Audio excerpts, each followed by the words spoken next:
Kalau bicara Raja Ampat, kita sama-sama tahu ada 4 pulau besar di situ. Ada Waigo, ada Misol, ada Salawati, kemudian satunya ini Batanta. Ini 4 pulau besar yang ada di Raja Ampat.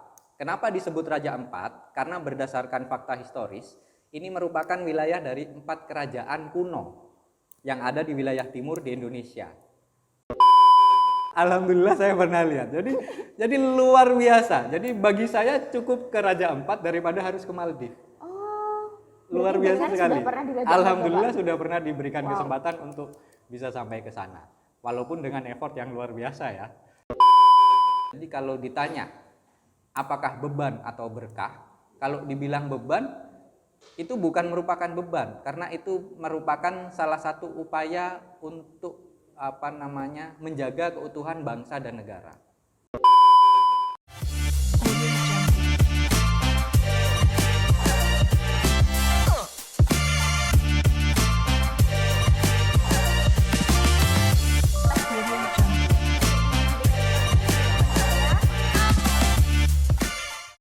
Assalamualaikum warahmatullahi wabarakatuh. Hai Sobat Konspirable, selamat datang di podcast Hukum Tata Negara Tax. Dengan saya, Artika Sintia Devi, anggota dari bidang 2 keilmuan, Himpunan Mahasiswa Program Studi Hukum Tata Negara. Kali ini adalah kali pertama kita berjumpa dalam acara podcast.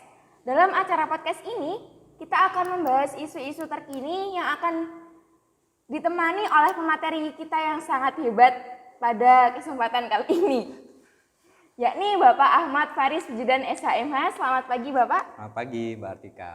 Bagaimana kabar Bapak pada pagi hari ini? Alhamdulillah sehat. Alhamdulillah sehat nih Bapak. Sejujurnya saya pada pagi hari ini sangat bahagia Bapak. Dan juga bangga sekali karena apa? Karena saya mendapat kesempatan untuk berbincang langsung dengan panjenengan, dapat face to face.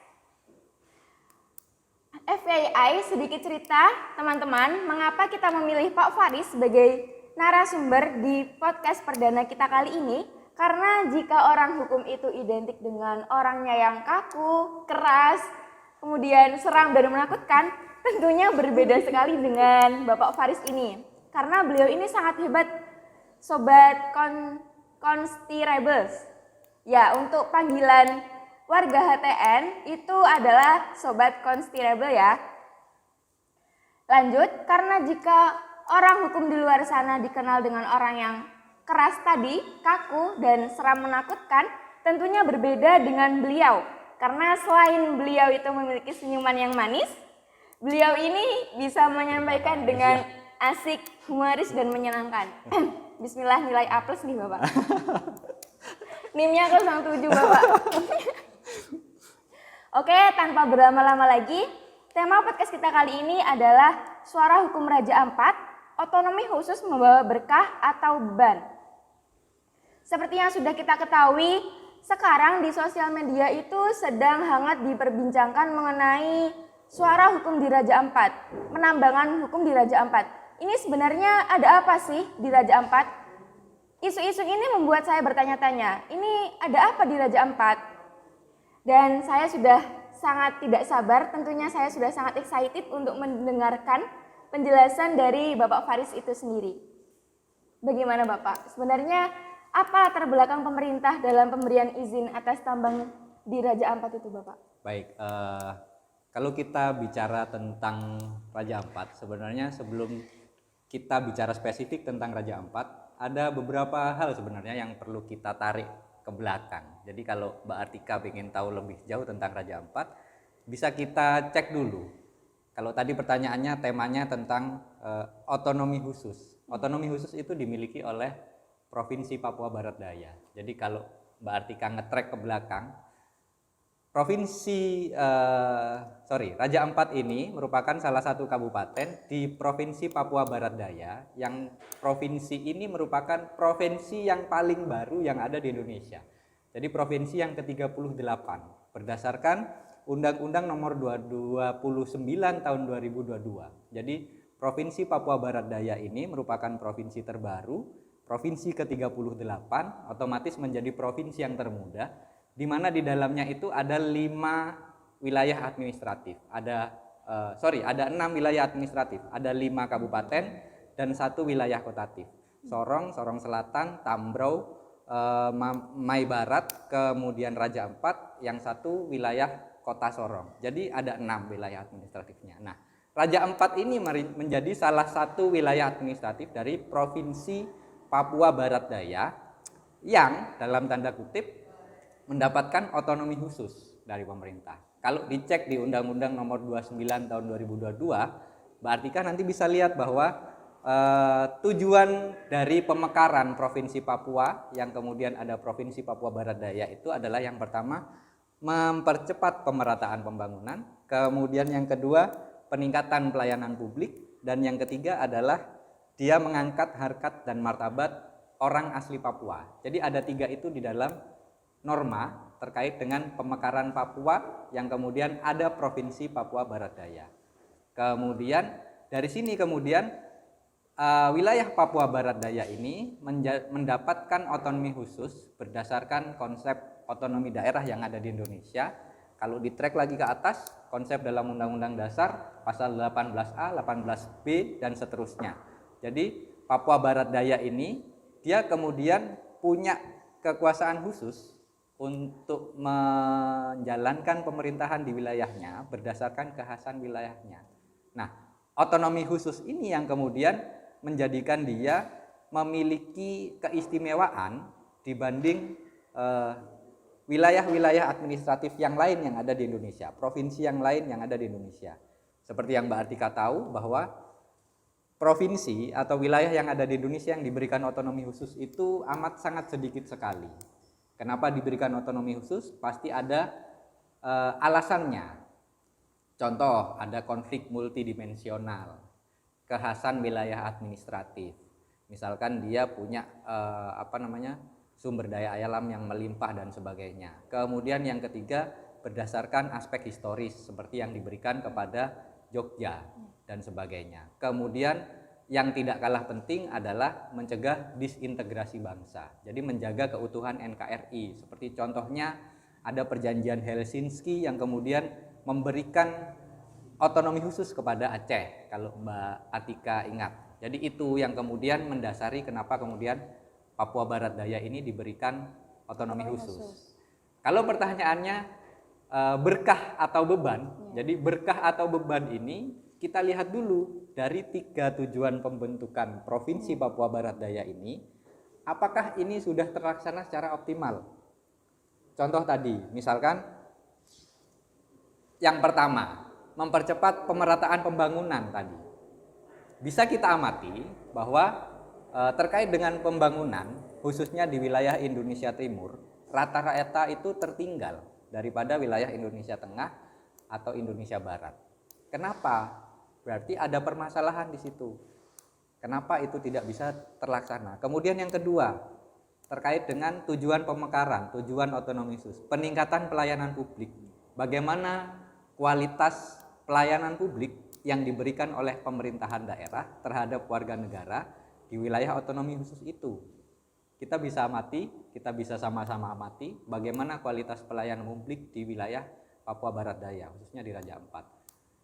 Tidak usah jauh-jauh ke sana, kita di wilayah kita sendiri, kita bisa menilai baik buruknya kualitas pelayanan publik. Jadi kalau ditanya beban atau berkah, kita lihat dari indikator yang sederhana itu aja.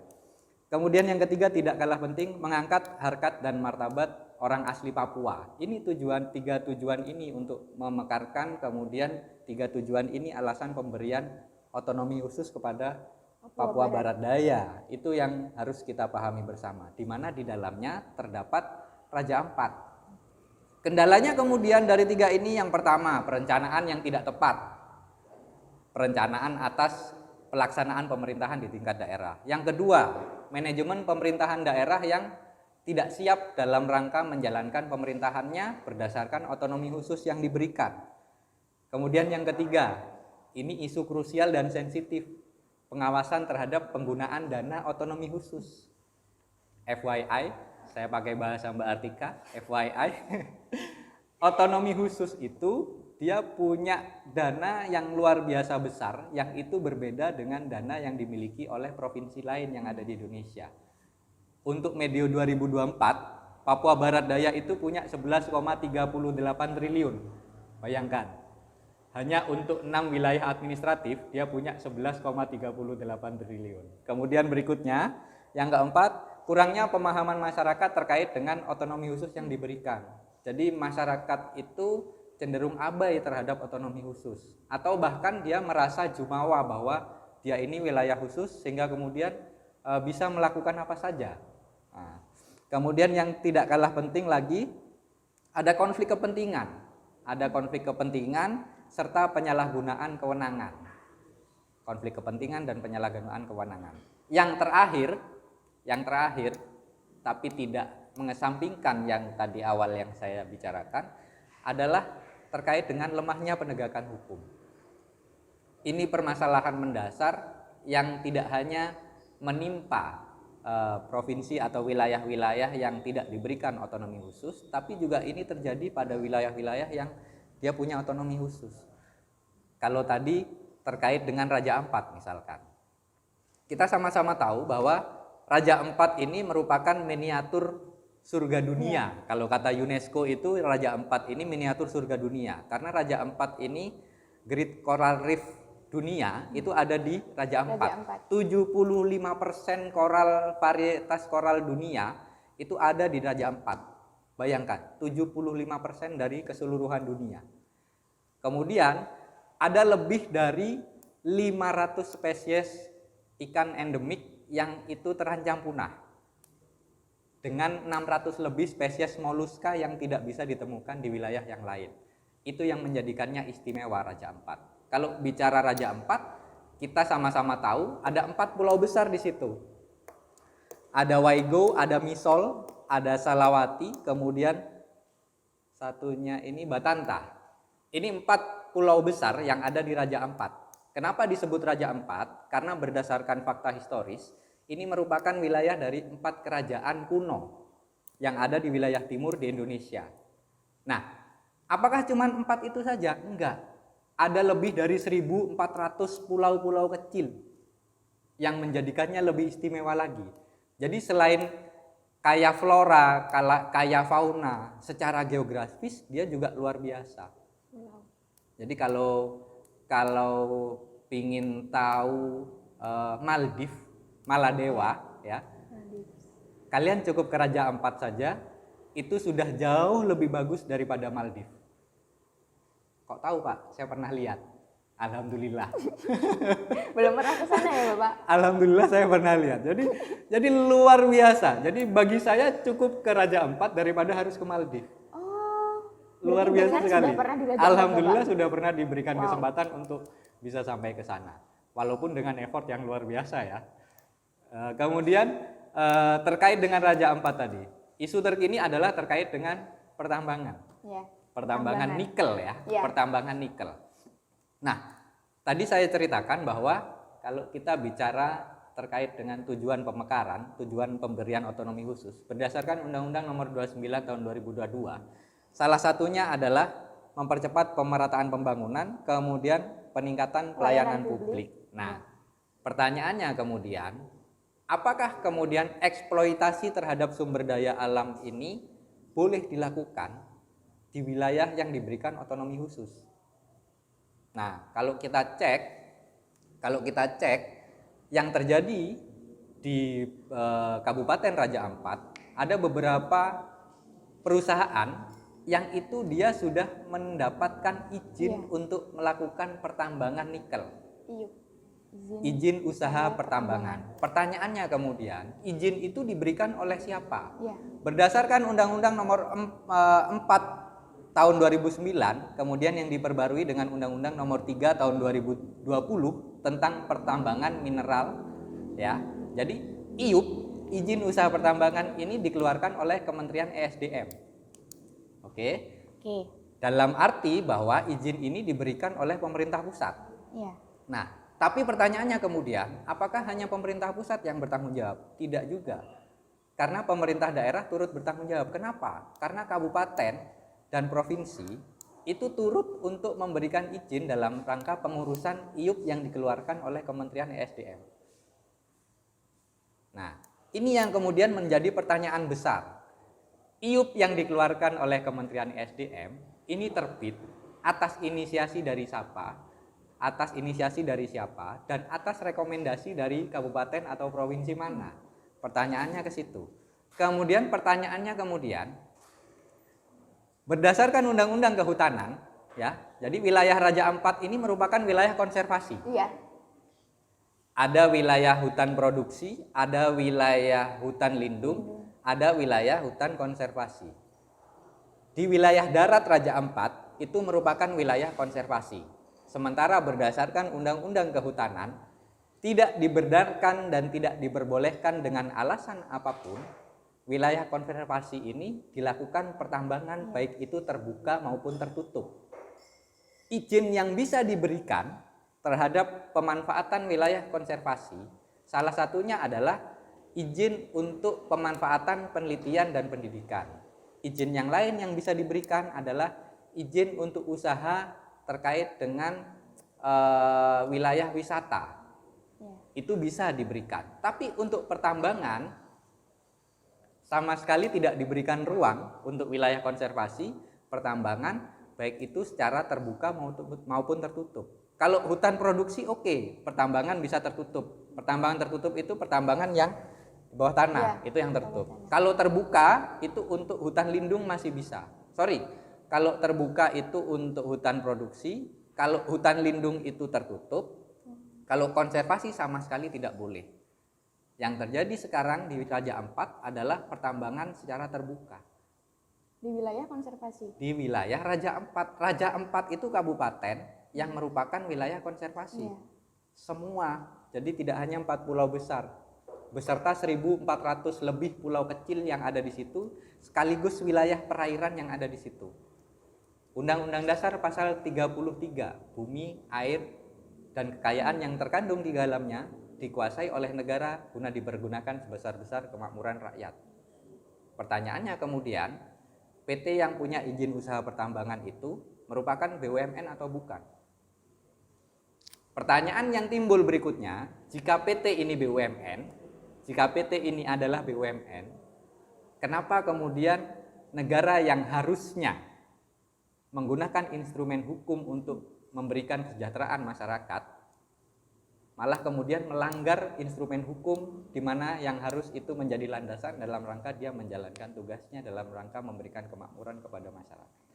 Itu pertanyaan besar. Jadi kalau ditanya apakah beban atau berkah, kalau dibilang beban itu bukan merupakan beban, karena itu merupakan salah satu upaya untuk menjaga keutuhan bangsa dan negara.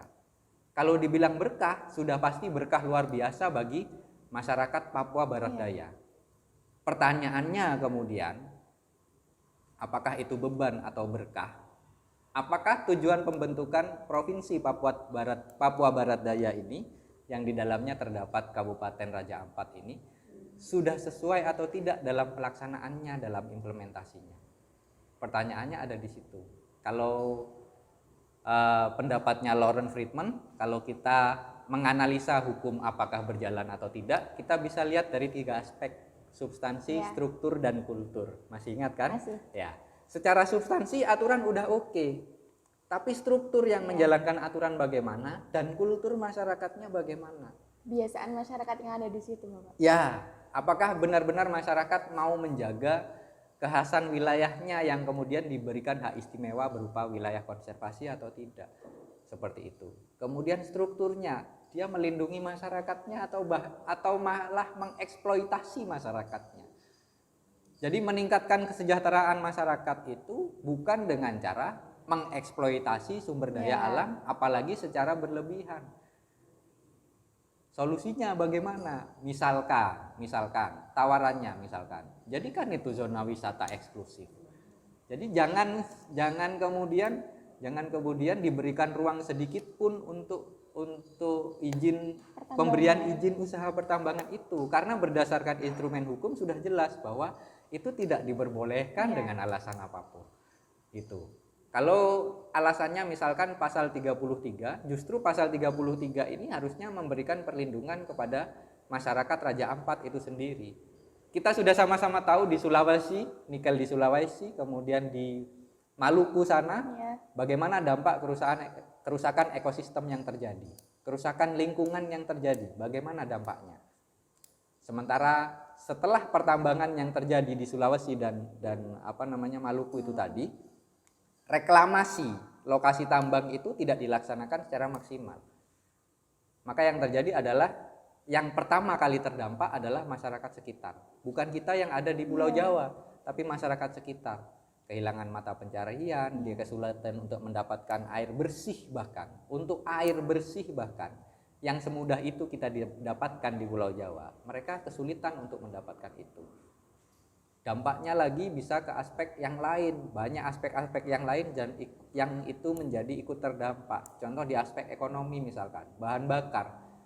Di sini kita bisa dapatkan misalkan Pertalite kita bisa dapatkan 10.000. Untuk masyarakat di wilayah timur itu 20.000 itu paling murah. Dan belum tentu ada. Mahal kalau ada masih bisa dibeli. Tapi udah mahal barangnya enggak ada. Bagaimana? Terus ini Bapak, menyambung dari itu. kekhasan dari masyarakat, dari kultur masyarakat. Di Papua Barat itu kultur masyarakatnya kan mencari penghasilan di laut. Oke. Secara tidak langsung kan pertambangan itu akan berdampak di ekosistem laut Bapak. Ya. Setelah itu berdampak juga di lingkungan, bahkan itu kan bisa membahayakan untuk kesehatan. Berarti ini tidak sesuai dengan konstitusi yang katanya dalam konstitusi tertera untuk menjamin kebebasan rakyat untuk hidup dengan aman. Betul sekali Mbak Artika. Jadi kalau kita bicarakan masalah pencemaran lingkungan di wilayah sekitar tambang itu tidak bisa dipungkiri, itu pasti akan terjadi. Nanti kalau mau cek silahkan, di sekitar kita ini banyak wilayah pertambangan, meskipun bukan nikel ya, banyak tambang bahan galian C misalkan, gumuk itu yang ditambang batu sama pasirnya. Bagaimana dampak kerusakan lingkungannya terhadap masyarakat sekitar? Contoh, wilayahnya menjadi banyak debu dan sebagainya. Masyarakat sekitarnya sumurnya kering dan sebagainya. Karena apa? Karena gumuk itu ditambang secara membabi buta. Saya bilang membabi buta karena apa? Itu dikeruk sampai benar-benar rata dengan tanah. Ya. Kalau Mbak Artika ingat, di wilayah kita saja, di Jember saja, beberapa tahun ke belakang ini Jember ini seringkali disebut sebagai kabupaten dengan 1000 gumuk. Tapi sekarang kalau kita mau cari gumuk, kita harus ke pinggir dulu dari wilayah Jember. Untuk yang mendekat ke wilayah-wilayah perkotaan itu sudah tidak ada. Bahkan seringkali beralih fungsi menjadi wilayah perumahan. Ini juga bisa terjadi nanti di masa yang akan datang ke wilayah Raja Ampat. Tadi saya cerita bahwa wilayah Raja Ampat ini, wilayah perairan laut ini merupakan 75% dari kekayaan koral yang ada di dunia, itu semuanya ada di Raja Ampat. Kalau kemudian ada eksploitasi atas tambang di wilayah Raja Ampat, yang terjadi pasti wilayah sekitar akan tercemar. Kalau wilayah sekitar tercemar, koral pasti rusak, ikan pasti pergi, di mana ikan itu kalau nggak ada koral dia nggak akan mau bertempat di situ untuk bertelur dan beranak pinak.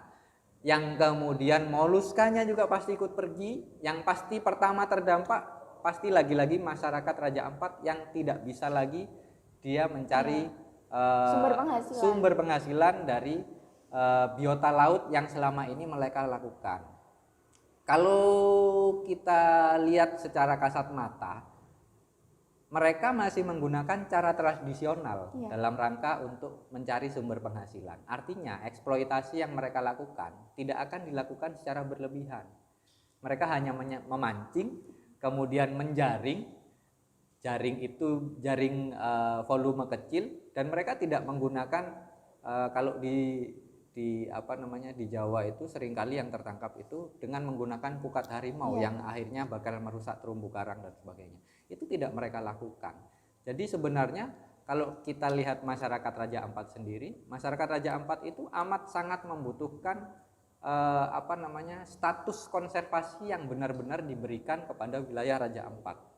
Jadi yang kemudian terjadi pada saat ini, meskipun sudah ada beberapa pembatalan terhadap beberapa perusahaan yang memiliki izin tambang nikel, tapi juga ada perusahaan yang kemudian mendapatkan kembali izinnya untuk melakukan pertambangan. Ini pertanyaan besar. Bagaimana kemudian instrumen hukum ini menjadi kemudian diabaikan oleh si pemangku kepentingan, si pemilik kebijakan untuk kemudian memberikan hak eksklusif kepada beberapa perusahaan untuk tetap melakukan pertambangan. Tadi juga saya cerita ke Mbak Artika, kita bisa lihat bahwa tidak ada satupun wilayah pertambangan yang tidak rusak. Entah itu dilakukan secara tertutup ataupun terbuka, pasti rusak wilayah sekitarnya. Dan reklamasinya itu tidak membutuhkan waktu yang sebentar, bisa puluhan atau bahkan ratusan tahun ke depan untuk reklamasi, untuk perbaikan wilayah bekas tambang. Yang terjadi adalah ketika pertambangan itu sudah dikeruk sampai habis, reklamasi itu seringkali tidak dilakukan. Sehingga kerusakan lingkungan itu tidak bisa diperbaiki secara maksimal. Ketika perusahaan tidak melakukan reklamasi itu apakah tidak ada sanksi Bapak dari negara? Nah, itu pertanyaan sebenarnya pertanyaan yang jauh ya. Jadi harusnya kalau kita bicara secara undang-undang, bahkan mereka melakukan pertambangan harusnya sudah dilarang. Harusnya sudah dilarang. Kemudian apakah perusahaan tambang yang tidak melakukan reklamasi tidak mendapatkan sanksi? Secara undang-undang itu wajib untuk diberikan sanksi. Banyak macamnya sanksinya, itu banyak. Terkait dengan sampai akhirnya terkait dengan pembekuan izin usaha dan sebagainya. Banyak sanksinya, banyak macamnya. Tapi apakah kemudian struktur hukum ini tadi memberikan perlindungan terhadap masyarakat, lebih-lebih dia melaksanakan substansi hukum, melaksanakan aturan hukum yang tadi sudah dibuat untuk kemudian dijalankan oleh mereka. Permasalahannya ada di situ. Kalau kita mau mencari siapa yang salah, di sini kita tidak bisa untuk menyalahkan pihak manapun. Tapi pertanyaan besarnya adalah siapa yang mau membenahi ke depan. Udah tahu salah tapi tidak mau berbenah, maka yang terjadi ke depan maka akan saling lempar bola, Mbak Atika. Oh ini bukan saya yang ngasih izin, oh ini pemerintah pusat yang kasih izin. Pemerintah pusat bilang, oh saya kasih izin karena ada rekomendasi dari pemerintah daerah dan seterusnya dan seterusnya. Tidak akan bisa selesai. Pertanyaannya kemudian, bagaimana pertambangan nikel ini kemudian bisa diupayakan semaksimal mungkin agar itu tidak terjadi di wilayah konservasi. Kenapa saya bilang tidak terjadi di wilayah konservasi? Karena undang-undang sudah jelas menyatakan bahwa untuk wilayah konservasi dengan alasan apapun itu tidak bisa diberikan izin usaha untuk pertambangan. Seperti itu. Apalagi kalau Mbak Artika tahu, nikel ini merupakan mineral yang berada jauh di dalam perut bumi.